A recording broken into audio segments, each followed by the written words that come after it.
എൻ്റെ പ്രണയം ഭാഗം 91. ജീവിതത്തിൽ ഒരു ത്രില്ലൊക്കെ വേണ്ടേ? മുത്തശ്ശൻ പറഞ്ഞു. അങ്ങനെ പറ, ഇപ്പോഴാണ് നിങ്ങൾ എൻ്റെ ഭർത്താവായത്. അപ്പോൾ നാളെ നമ്മൾ കേസ് അന്വേഷണം തുടങ്ങുന്നു, മുത്തശ്ശി പറഞ്ഞുകൊണ്ട് കൈ കൊടുത്തതും മുത്തശ്ശൻ ഒരു പുഞ്ചിരിയോടെ ആ കയ്യിൽ ചേർത്ത് പിടിച്ചു. ഇതെല്ലാം ബാൽക്കണിയിൽ നിന്ന് പൊന്നും ഹരിയും കാണുന്നുണ്ടായിരുന്നു. ഈശ്വര, എൻ്റെ കേസ് അതിൻ്റെ കാര്യത്തിൽ ഒരു തീരുമാനമാകും അല്ലേ? ഭാഗ്യത്തിനാണ് ഞാൻ മുംബൈയിൽ പോയി ഇത്രയും നാളും കേസ് അന്വേഷിച്ചത്. അല്ലെങ്കിൽ അതിലും വന്ന് ഇങ്ങനെ തലയിടുമായിരുന്നില്ലേ? ഉള്ള ഡിറ്റക്റ്റീവ് നോവൽസും സിനിമകളും വെബ് സീരീസും എല്ലാം കണ്ടിട്ട് എല്ലാം കൂടി എൻ്റെ കേസിലേക്ക് പ്രയോഗിക്കാനായിട്ട് ഇറങ്ങിയിരിക്കുകയാണ് മുത്തശ്ശി. പിന്നെ ഇതൊരു ഛേദമില്ലാത്ത ഉപകാരമായതുകൊണ്ട് മാത്രമാണ് ഞാനൊന്നും പറയാത്തത്. അവിടെ ചെന്ന് മുത്തശ്ശിക്ക് ചെയ്യാൻ പറ്റുന്നതൊക്കെ ചെയ്യട്ടെ അല്ലേ? അല്ല, ഇതിൽ എൻ്റെ പെണ്ണിന് എന്ത് റോളാണുള്ളത്? ഹരി ചോദിച്ചുകൊണ്ട് അവളുടെ അരയിലൂടെ ചുറ്റി അവളെ ചേർത്ത് പിടിച്ചു. ഞാൻ മുത്തശ്ശിക്ക് കൂട്ടുപോകുന്നു, അത്രയുള്ളൂ. എന്നാ കുറച്ചു നേരം എനിക്ക് കൂട്ടിരിക്കുക എന്ന് പറഞ്ഞുകൊണ്ട് അവൻ അവളെ രണ്ട് കൈയിലും എടുത്ത് റൂമിലേക്ക് പോയി. അവളും അവനിലേക്ക് ചേർന്ന് കിടന്നു. അവൻ്റെ മീശയിൽ പിടിച്ച് വലിക്കാൻ തുടങ്ങി. പൊന്നു വേണ്ട. ചുമ്മാ, അവൾ രണ്ട് കണ്ണും ചിമ്മിക്കൊണ്ട് പറഞ്ഞു. എനിക്ക് വേദനിച്ച ഞാൻ വേദനിപ്പിക്കുന്നത് എങ്ങനെയായിരിക്കുമെന്ന് അറിയാലോ? അവൻ ചോദിച്ചതും അവൾ പെട്ടെന്ന് മീശയിൽ നിന്ന് കൈയെടുത്തു. അപ്പോൾ മനസ്സിലായി. എന്തായാലും ചെറിയൊരു വേദന തന്നതല്ലേ, അപ്പോൾ അതിൻ്റെ പണിഷ്മെന്റ് ഞാൻ തരണ്ടേ? അവൻ ചോദിച്ചുകൊണ്ട് അവളെയും കൊണ്ട് റൂമിലേക്ക് നടന്നു. ബാൽക്കണി ഡോറ് കാലുകൊണ്ട് അടച്ച് അവളെ ബെഡിലേക്ക് കൊണ്ടുവന്ന് കിടത്തി. അവളിലേക്ക് ചാഞ്ഞു. ഹരിയുടെ ചൂട് നിശ്വാസവും അവൻ്റെ ചുണ്ടുകളും അവളുടെ ശരീരമാകെ ഓടി നടക്കാൻ തുടങ്ങി. അവളിൽ നിന്നും വരുന്ന ഓരോ ശീൽക്കാര ശബ്ദങ്ങളും ഹരിയെ കൂടുതൽ ഉണർത്തുന്നതായിരുന്നു. ആ മുറിയിൽ ഹരിയുടെയും പൊന്നുവിൻ്റെയും ശബ്ദങ്ങൾ നാല് ചുമരിൽ തട്ടി നിന്നു. ഒരു കുഞ്ഞു കിതപ്പോടെ ഓരോ പ്രാവശ്യവും അവളിലേക്ക് തളർന്നു വീഴുന്നതും കുറച്ചു നേരത്തെ ഇടവേളയ്ക്ക് ശേഷം വീണ്ടും അവളിലേക്ക് ചേരുന്നതും ഓരോ കുഞ്ഞു ചുംബനങ്ങൾ കൊണ്ടും അവൻ്റെ നാവിനാലും ചുണ്ടിനാലും അവളെ ഉണർത്തി വീണ്ടും അവൻ അവളിലേക്ക് അവൻ്റെ പ്രണയത്തെ ഒരു മഴയായി പെയ്തിറക്കിക്കൊണ്ടിരുന്നു. എത്ര തവണ അവൻ അവൻ്റെ പെണ്ണിനെ ആ രാത്രിയിൽ അവൻ്റെ പ്രണയ മഴയിൽ നനച്ചു എന്ന് അറിയില്ല. ഒട്ടും പറ്റാതെ തളർച്ചയോടെയാണ് പൊന്നു അവൻ്റെ നെഞ്ചിലേക്ക് തളർന്നു കിടന്നത്. വാതിലിൽ ആരോ തട്ടുന്നത് കേട്ടാണ് ഹരി കണ്ണു തുറന്നത്. കണ്ണു തുറക്കുമ്പോൾ അവൻ്റെ നെഞ്ചിൽ നഗ്നമായി കിടക്കുന്ന അവളെ കണ്ടതും അവന് വല്ലാത്ത വാത്സല്യം തോന്നി. തൻ്റെ രാത്രിയിലെ പരാക്രമത്തിൽ തളർന്നു കിടക്കുകയാണ്.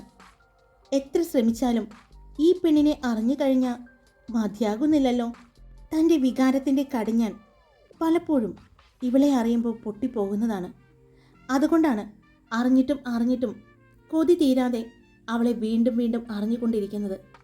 തനിക്ക് മതിയാകാതെ ആകുമ്പോൾ അവളുടെ ക്ഷീണം കാണുമ്പോൾ മാത്രമാണ് താനൊന്ന് അവളിൽ നിന്നും അടർന്നു മാറുന്നത്, അവളെ ഉറങ്ങാനായിട്ട് അനുവദിക്കുന്നത് എന്ന് അവൻ ഓർത്തു. വാതിലിൽ വീണ്ടും മുത്തശ്ശിയുടെ മുട്ടലും ശബ്ദവും കേട്ടതും ഹരി അവളെ അവൻ്റെ നെഞ്ചിൽ നിന്നും അടർത്തി മാറ്റി. ബ്ലാങ്കറ്റ് കൊണ്ട് അവളുടെ ശരീരം മൂടിക്കൊണ്ട് അവൻ താഴെ വീണ് കിടക്കുന്ന അവൻ്റെ ട്രാക്ക് പാൻറ് എടുത്തിട്ട് അവൻ്റെ ബ്ലാക്ക് സ്ലീവ്ലെസ് ടീഷർട്ടും എടുത്തിട്ടുകൊണ്ട് അവൻ ചെന്ന് വാതിൽ തുറക്കുമ്പോൾ മുഖം വീർപ്പിച്ച് നിൽക്കുന്ന മുത്തശ്ശിയാണ് കാണുന്നത്. രാവിലെ അമ്പലത്തിൽ പോകണമെന്ന് പറഞ്ഞിട്ട് പൊന്നു എന്തേ, എഴുന്നേറ്റില്ലേ? മുത്തശ്ശി ചോദിച്ചു. ഇല്ല, ഞാൻ എഴുന്നേപ്പിക്കാം, ഹരി പറഞ്ഞു. മുത്തശ്ശി ഹരിയെ അടിമുടി നോക്കി. എന്ന് മൂളിക്കൊണ്ട് മുത്തശ്ശി അവിടെ നിന്ന് നടന്നു പോകുന്നത് ഹരി കണ്ടു. ഹരി തലയിൽ കൈവച്ചുകൊണ്ട് വാതിലടച്ചുകൊണ്ട് വേഗം പൊന്നുവിൻ്റെ അടുത്തേക്ക് വന്നു. അപ്പോഴും നല്ല ഉറക്കം തന്നെയാണ്. അവൻ അവളുടെ അടുത്ത് കിടന്നതും അവൻ്റെ സാമീപ്യം അറിഞ്ഞതുപോലെ അവൾ അവൻ്റെ നെഞ്ചിലേക്ക് മുഖമിട്ട് ഉരച്ചുകൊണ്ട് വരുന്നത് കണ്ടതും ഹരി ഒന്ന് പുഞ്ചിരിച്ചുകൊണ്ട് അവളുടെ മുഖം അകത്തി മാറ്റി. അവളുടെ മുഖം പതിയെ ഉയർത്തിപ്പിടിച്ചു. അവളുടെ നെറ്റിയിലൂടെയും അവളുടെ മൂക്കിൻ തുമ്പിലൂടെയും എല്ലാം അവൻ്റെ കൈവിരലുകൾ കൊണ്ട് തലോടി. അവൾ ഒന്ന് കുറുകിക്കൊണ്ട് അവൻ്റെ നെഞ്ചിലേക്ക് ചേർന്നു. പൊന്നു, ദേ മുത്തശ്ശി വിളിക്കുന്നുണ്ട്, ഡിറ്റക്റ്റീവിനെ. ഹരി പറഞ്ഞതും പൊന്നു കണ്ണു തുറന്നു. സമയം എത്രയായി ഹരിയേട്ടാ? 6:15.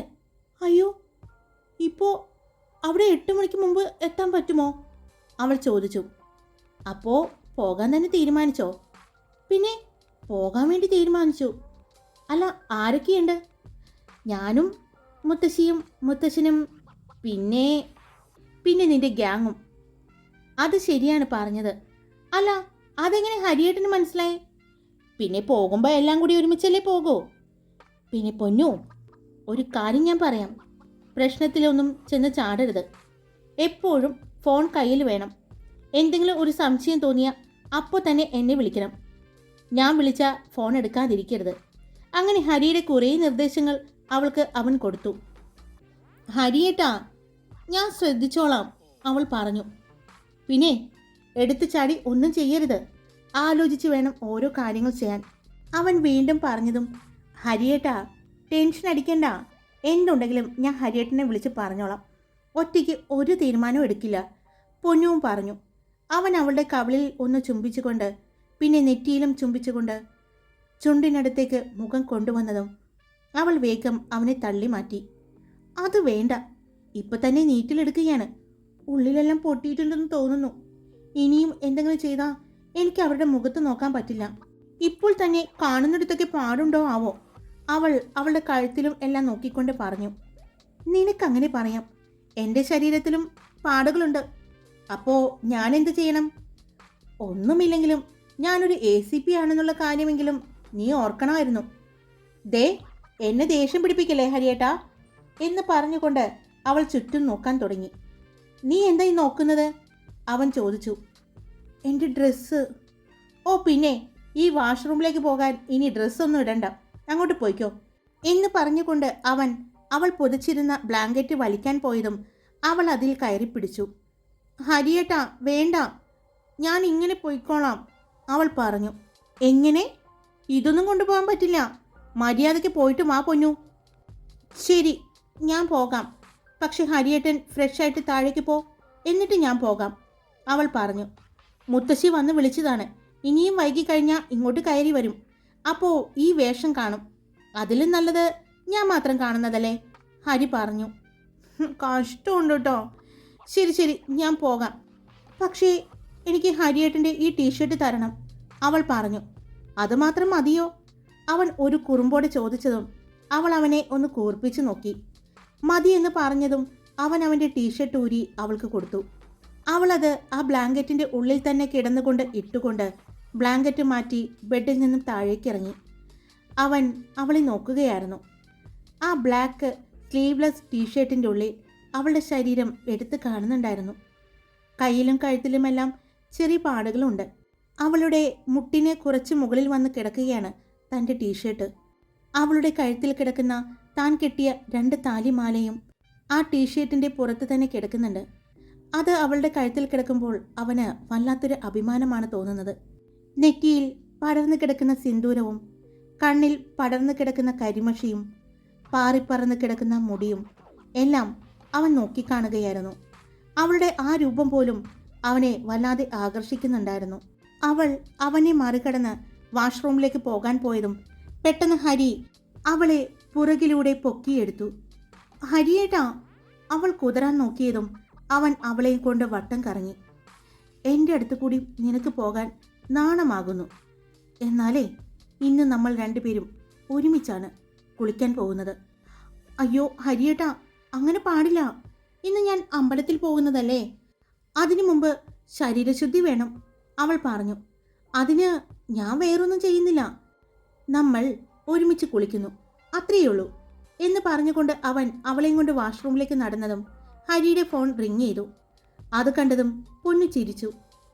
ഹരിയേട്ടാ, ഫോൺ റിങ് ചെയ്യുന്നു, എടുക്ക്, അവൾ പറഞ്ഞു. അത് ഞാൻ പിന്നെ എടുത്തോളാം. അത് വേണ്ട, അത് അത്യാവശ്യമുള്ള ഫോണാണെങ്കിലോ? ഹരിയേട്ടൻ അന്വേഷിക്കുന്ന കേസുകൾ അത്രയും ഇമ്പോർട്ടൻ്റ് അല്ലേ, അവൾ പറഞ്ഞു. ഹരി പൊന്നുവിനെ താഴെ നിർത്തിയതും അവൾ പെട്ടെന്ന് അവനെ തള്ളിക്കൊണ്ട് ഓടി വാഷ്റൂമിൽ കയറി വാതിലടച്ചു. അവൾ തള്ളിയപ്പോൾ ഒന്ന് ചെറുതായി പുറകിലേക്ക് നീങ്ങിയെങ്കിലും അവിടെ നിന്നുകൊണ്ട് തന്നെ അവളെ നോക്കി. പിന്നെ ഫോണിലേക്കും നോക്കിക്കൊണ്ട് ചെന്ന് ഫോൺ എടുത്തു. ഫോൺ എടുത്തതും നവീനായിരുന്നു. എന്താടാ, ഹരി ചോദിച്ചു. എടാ, നമ്മുടെ മിത്ര അയ്യരുടെ ഭർത്താവ് മിസ്സിംഗ് ആണ്.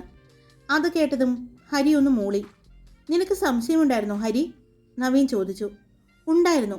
ഇന്നലെ മകൾക്ക് അപകടം പറ്റിയെന്ന് പറഞ്ഞിട്ട് പോലും അദ്ദേഹത്തിന് വരാൻ പറ്റിയിട്ടില്ലെങ്കിൽ ഉറപ്പായിട്ടും അദ്ദേഹം മിസ്സിംഗ് ആണ്. അപ്പോൾ അതിന് പിന്നിൽ ആരായിരിക്കും? അന്ന് ഗോപിക പറഞ്ഞതുപോലെ മിത്ര അയ്യരുടെ കേസ് ഒരു മിസ്റ്ററി ആണെന്ന് തോന്നുന്നു, അല്ലേടാ? പിന്നെ ഇന്നലെ തരുൺ വിളിച്ച് നിരഞ്ജന്റെ സഹോദരിയുടെ ഭർത്താവിൻ്റെ കാര്യം പറഞ്ഞു. ഹരി അതും നവീനോട് പറഞ്ഞു. പൂജയുടെ അച്ഛൻ ആ കേസിനെ പറ്റി അന്വേഷിച്ചതും എല്ലാം തരുൺ പറഞ്ഞതും ഹരി പൂജയുടെ അച്ഛനെ വിളിച്ച് സംസാരിച്ചു. പിന്നീട് വില്ലയുടെ ആ ഭാഗത്ത് വെച്ച് റോഷനെപ്പോലെ ഒരാളെ കണ്ടത് ഹരി പറഞ്ഞു. മാത്രമല്ല പൊന്നുവിനും അയാളെ കണ്ടപ്പോൾ അത് റോഷനാണെന്ന് തോന്നി എന്ന് ഹരി പറഞ്ഞു. അപ്പോൾ നമുക്ക് ആ വഴിക്കൊന്ന് അന്വേഷിച്ചാലോ ഹരി? അന്വേഷിക്കാം. അതിനുവേണ്ടി തന്നെയാണ് ഞാൻ നിന്നെ വിളിക്കാനിരിക്കുകയായിരുന്നു. ഞാൻ രാവിലെ പോകുന്നുണ്ട് എൻ്റെ വില്ലയിലേക്ക്, ഹരി പറഞ്ഞു. അവിടെ ഒരാവശ്യത്തിന് വേണ്ടി സൂര്യനാരായണൻ വന്നിട്ടുണ്ട്. എന്നെ വിളിച്ചിട്ടുണ്ടായിരുന്നു അവൻ. ഫ്രീ ആണെങ്കിൽ ഒന്ന് വരാൻ പറഞ്ഞു. ഞാനെന്തായാലും അവനെ ഒന്ന് കണ്ടിട്ട് വരാം. എന്തെങ്കിലും അത്യാവശ്യമില്ലാതെ അവൻ എന്നെ വിളിക്കുകയും അങ്ങോട്ട് ചെല്ലാനും പറയില്ല, ഹരി പറഞ്ഞു. എന്നാൽ ശരി, നീ സൂര്യനാരായണനെ കണ്ടിട്ട് നീ ഓഫീസിലേക്ക് വരികയല്ലേ? നവീൻ ചോദിച്ചു. ആ, ഞാൻ എത്തിക്കൊള്ളാം, ഹരി പറഞ്ഞു. ആ, അത് പറഞ്ഞപ്പോഴാണ് ഞാനൊരു കാര്യം ഓർത്തത്. ഞാൻ ഇന്നലെ ശ്രദ്ധയെ വിളിച്ചിട്ടുണ്ടായിരുന്നു. അവളും ഇന്ന് പൊന്നുവും എല്ലാവരും കൂടി എവിടെ പോകുന്നു എന്ന് പറഞ്ഞല്ലോ. എവിടെയാടാ? എത്ര ചോദിച്ചിട്ടും പെണ്ണ് പറയുന്നില്ല. സർപ്രൈസ് ആണെന്ന് പറയുന്നത്. നിന്നോട് പറഞ്ഞിട്ടുണ്ടോ എവിടെയാ പോകുന്നതെന്ന്? ഹരിയോട് നവീൻ ചോദിച്ചതും ഹരി ഒന്ന് ചിരിച്ചുകൊണ്ട് നമുക്കുള്ള പണിയുമായിട്ടാണ് പോകുന്നത്, ഹരി പറഞ്ഞതും എന്നിട്ട് നീ എന്തിനാ ഹരി സമ്മതിച്ചത്? നവീൻ ചോദിച്ചു. കുഴപ്പമില്ലടാ, മുത്തശ്ശൻ കൂടെയുണ്ട്. പിന്നെ വലിയ പണിയൊന്നല്ല, അവരുടെ ഭാഗം അവർ നോക്കുന്നതാണ്. ഞാൻ പറഞ്ഞില്ലേ എൻ്റെ മുത്തശ്ശിക്ക് ഇത്തിരി പോലീസ് ബുദ്ധിയാണ്. അത് ഈ ഡിറ്റക്റ്റീവ് നോവൽസ് ഒക്കെയായിരുന്നു മുത്തശ്ശിയുടെ ഫേവറിറ്റ്. അതെല്ലാം വായിച്ച് കിട്ടിയിരിക്കുന്ന കുറച്ച് കാര്യങ്ങൾ വെച്ചുള്ള ഒരു പരീക്ഷണമാണ്. പക്ഷേ അത് എൻ്റെ കേസിന് പ്രയോഗിക്കുമെന്ന് എനിക്കറിയില്ലായിരുന്നു. ഇത് വലിയ പ്രശ്നമൊന്നുമല്ലാത്ത കേസായതുകൊണ്ട് ഞാൻ സമ്മതിച്ചത്. പിന്നെ മുത്തശ്ശി കണ്ടുപിടിച്ച ഇന്നലത്തെ കാര്യങ്ങൾ അത് കേട്ടപ്പോൾ അത് മുത്തശ്ശിക്ക് പറ്റുമെന്ന് എനിക്ക് തോന്നി. മുത്തശ്ശിയുടെ കൂടെ പോകുന്നതാണ് ഈ 5 പേരും. ആര് 5 പേര്? അതെ, മുത്തശ്ശനുമുണ്ട്. ബെസ്റ്റ് നല്ല പാർട്ടികളെയും കൊണ്ടാണ് മുത്തശ്ശൻ പോകുന്നത്. അടി കിട്ടുമ്പോൾ ആദ്യം മിക്കവാറും മുത്തശ്ശന് തന്നെ കിട്ടും, നവീൻ പറഞ്ഞു. അതോർത്ത് നീ ടെൻഷൻ അടിക്കണ്ട. അവിടെ മുത്തശ്ശി ഉണ്ടെങ്കിൽ ആരും തൊടില്ല. മുത്തശ്ശനെ മാത്രമല്ല നമ്മുടെ പെൺപിള്ളേരെയും ആരും തൊടില്ല, ഹരി പറഞ്ഞു. നീ എന്തായാലും ഞാൻ പറഞ്ഞു എന്ന് പറയണ്ട. അവർ പോയിട്ട് വരട്ടെ, എന്നിട്ടറിയാം വിശേഷങ്ങൾ. എന്തായാലും നീ വൈകുന്നേരം വീട്ടിലേക്ക് വാ. അപ്പോൾ അവരുടെ വിശേഷങ്ങളൊക്കെ നേരിട്ടറിയാലോ. ഞാൻ എന്തായാലും സൂര്യനാരായണനെ ഒന്ന് കണ്ടിട്ട് അങ്ങോട്ട് വന്നേക്കാം എന്ന് പറഞ്ഞ് ഹരി ഫോൺ വെച്ചതും ബാത്റൂമിൽ നിന്നും ഒരു തല പുറത്തേക്ക് വരുന്നതാണ് കണ്ടത്. എന്താണ്? ഹരി ചോദിച്ചു. അത് പിന്നെ ഹരിയേട്ടാ, ഞാൻ പെട്ടെന്ന് ഓടിക്കയറിയത് കൊണ്ടേ ഡ്രസ്സ് എടുത്തിട്ടില്ല. പിന്നെ ഇപ്പോൾ ഇട്ട ടീഷർട്ട് ഇടാൻ പാടില്ലല്ലോ, അമ്പലത്തിൽ പോകാനുള്ളതല്ലേ. ഇട്ട ഡ്രസ്സ് എങ്ങനെ വീണ്ടും ഇടുന്നത്? അതുകൊണ്ട് ഹരിയേട്ടൻ കുറച്ചു നേരം ഒന്ന് പുറത്തേക്ക് പോകുമോ, അവൾ ചോദിച്ചു. അവളുടെ ആ നിഷ്കളങ്ക ഭാവത്തിലുള്ള ചോദ്യം കേട്ടതും ഹരി അവളെ തന്നെ നോക്കി. എന്ത് പാവമായിട്ട് അഭിനയിക്കുന്നത്. ഇവിടെ നിന്ന് പോയപ്പോൾ നീ എന്താ ചെയ്തത്? എന്നെ തള്ളിയിട്ടു അല്ലേ? അതിനുള്ള പ്രായശ്ചിത്തം ചെയ്താൽ ഞാൻ പുറത്തേക്ക് പോകാം, ഹരി പറഞ്ഞു. എനിക്കറിയാം ഹരിയേട്ടൻ എന്താ ഉദ്ദേശിക്കുന്നതെന്ന്. പക്ഷേ അത് ഇപ്പോൾ പറ്റില്ല. അമ്പലത്തിൽ പോകാനുള്ളതല്ലേ, പോയി വന്നിട്ട് ചെയ്തോളാം, അവൾ പറഞ്ഞു. ഉറപ്പാണോ? ആ, ഞാനാണേ, എൻ്റെ ഹരിയേട്ടനാണേ. പെട്ടെന്ന് ഹരി അവളെ ഒന്ന് കണ്ണുരുട്ടി കാണിച്ചതും അല്ല, ഞാനാണേ സത്യം, ഞാൻ പ്രായശ്ചിത്തം ചെയ്തോളാം എന്ന് പറഞ്ഞ് അവൾ അവളുടെ തലയിൽ തൊട്ടു. എന്നാ ശരി എന്ന് പറഞ്ഞ് 2 അടി തിരിഞ്ഞു നടന്നതും പൊന്നു പുറത്തേക്ക് വരാൻ പോയതും പെട്ടെന്ന് അവൻ തിരിഞ്ഞു. ആ നിമിഷം തന്നെ അവൾ ബാത്റൂമിലേക്ക് വീണ്ടും വലിഞ്ഞു. അവൾ ഒരു വൈറ്റ് ബാത്ത് ടവൽ മാത്രമാണ് ഉടുത്തിരിക്കുന്നത്. അല്ലെങ്കിൽ വേണ്ട, പ്രായശ്ചിത്തമൊന്നും ചെയ്യണ്ട, ഞാൻ ഇവിടെ ഇരുന്നോളാം, നീ വന്ന് ഡ്രസ്സ് മാറിക്കോ, അവൻ പറഞ്ഞു. അയ്യോ, അങ്ങനെ ചെയ്യാൻ പാടില്ല, അത് പാപമാണ്. അമ്പലത്തിൽ പോകുമ്പോൾ വ്രതശുദ്ധി എടുത്തിട്ട് വേണം പോകാൻ. എനിക്ക് വ്രതശുദ്ധി ഒന്നുമില്ലെങ്കിലും ശരീരശുദ്ധിയെങ്കിലും ഞാൻ നോക്കണ്ടേ, അല്ലെങ്കിൽ ദൈവകോപം ഉണ്ടാകും, അവൾ പറഞ്ഞു. പ്ലീസ് ഹരിയേട്ടാ, ഇനിയും ഞാനിവിടെ തന്നെ നിന്നാ റെഡിയാവാൻ വൈകും. മുത്തശ്ശി എന്നെ വഴക്ക് പറയില്ലേ പ്ലീസ്, അവൾ പറഞ്ഞത് കേട്ടപ്പോൾ. ആ, എന്നാ ഞാൻ പോകാം. പക്ഷേ പ്രായശ്ചിത്തത്തിൻ്റെ കാര്യം അത് മറക്കരുത്. ഞാൻ പറയുന്നതായിരിക്കും നിന്റെ പ്രായശ്ചിത്തം, അവൻ പറഞ്ഞു. അതിപ്പോ അങ്ങനെ തന്നെയാണല്ലോ, അവൾ പതിയെ പറഞ്ഞു. എന്തെങ്കിലും പറഞ്ഞോ? ഇല്ല, ഒന്നും പറഞ്ഞില്ല. ഞാൻ അനുസരിച്ചോളാം, അവൾ പറഞ്ഞു. അവൻ അവളെ നോക്കി ഒന്ന് ചിരിച്ചുകൊണ്ട് ഡോറ് തുറന്ന് പുറത്തേക്ക് പോയതും പൊന്നു വേഗം തന്നെ ചെന്ന് ഡോറ് ലോക്ക് ചെയ്തു. അവൾ ഡ്രസ്സിംഗ് ടേബിളിൻ്റെ അടുത്തേക്ക് ചെന്ന് മുടി അഴിച്ചിടാൻ നോക്കിയപ്പോഴാണ് ടേബിളിൽ വച്ചിരിക്കുന്ന ഡ്രസ്സ് കാണുന്നത്. അവൾക്ക് എടുത്തു മാറാനായി ഡാർക്ക് ബ്ലൂ ഡിസൈനർ ബ്ലൗസും അതിന് മാച്ചിങ് ആയിട്ടുള്ള സെറ്റ് മുണ്ടുമാണ് അവൻ എടുത്തു വച്ചിരിക്കുന്നത് എന്ന് അവൾ കണ്ടു. അവൾ അതെടുത്ത് നെഞ്ചോട് ചേർത്ത് പിടിച്ചു. കണ്ണാടിയിൽ നോക്കി ഒന്ന് പുഞ്ചിരിച്ചു. പെട്ടെന്ന് തന്നെ ഡ്രസ്സ് മാറി. മുടി അഴിച്ചിട്ട് രണ്ട് സൈഡിൽ നിന്നും കുറേശ്ശെ മുടിയെടുത്ത് കുളിപ്പിന്നിലിട്ടു. നെറ്റിയിൽ ബ്ലൂ കളറിലുള്ള പൊട്ടും സീമന്തരേഖയിൽ സിന്ദൂരവും നന്നായി തന്നെ ചാർത്തി. കണ്ണുകളിൽ നന്നായി തന്നെ കൺമഷി എഴുതി. ചുണ്ടിൽ ലൈറ്റ് കളറിലുള്ള ലിപ് ബാമും ഇട്ടുകൊണ്ട് അവൾ നിന്നപ്പോഴാണ് ഡോറിൽ മുട്ടുകേട്ടത്. അവൾ ചെന്ന് വാതിൽ തുറന്നപ്പോൾ ഹരിയായിരുന്നു. അവളെ കണ്ടതും അവൻ കണ്ണും മിഴിച്ച് നോക്കി നിന്നു. അവൻ്റെ കണ്ണുകളിലെ ആ തിളക്കം കണ്ടതും നന്നായിട്ടുണ്ടെന്ന് അവൾക്ക് മനസ്സിലായി. മുത്തശ്ശി റെഡിയായിട്ട് വിളിക്കുന്നുണ്ട്, ഹരി പറഞ്ഞു. ഞാൻ റെഡിയായി കഴിഞ്ഞു ഹരിയേട്ടാ, അവൾ പറഞ്ഞു. ഇല്ലല്ലോ, എന്തോ ഒന്ന് കുറവുണ്ടല്ലോ, അവൻ അവളെ നോക്കിക്കൊണ്ട് പറഞ്ഞതും അവൾ അവളെ തന്നെ ഒന്ന് നോക്കി. ഇല്ല ഹരിയേട്ടാ, കഴിഞ്ഞു, ഞാൻ റെഡിയായി, അവൾ പറഞ്ഞു.